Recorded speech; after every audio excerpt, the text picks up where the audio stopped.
Изутринава снегот ги изненади граѓаните, кои со чадори и качулки се упатија кон извршување на своите понеделнички обврски.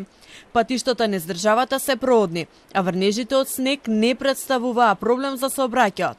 Јавното предпријатие Македонија пат од утринава расчистуваат, но возачите треба да внимаваат на маглата, особено на Стража, Плетвар, Крушево и Маврово. Сообраќајот на државните патишта се одвива во зимски услови по претежно влажни коловози. ЈП Македонија пат со целокупната расположива механизација и работна сила е вклучена во расчистувањето на патиштата. На одредени патни правци кои поминуваат низ клисури и усеци можна е појава на поситни одрони. Од Центарот за управување со кризи апелираат да се следи прогнозата на УХМР и да се направат соодветни подготовки пред излегување.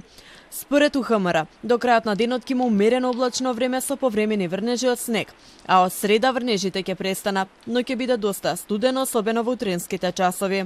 Од среда веќе облачноста ќе се намали и ќе преовладува стабилно и студено време со ниски утрински температури, кои наместо ќе се спуштат и под минус 10 степени. И во среда ќе дува засилен северен ветер, особено вдолж Повардарието. Значи, во текот на целата оваа недела ќе се задржи стабилно време, значи врнежи повторно не се очекуваат, со исклучок на утре. Ова е втор пат годинава земјава да биде зафатена од пообилни врнежи од снег. Предходно снег завеа на 11-12 јануари, при што се формираше значителна снежна покривка. Снежната покривка утрово беше највисока на Попова шапка, а минималните температури се движат од минус 3 степени во Марово до 6 степени во Гевгелија.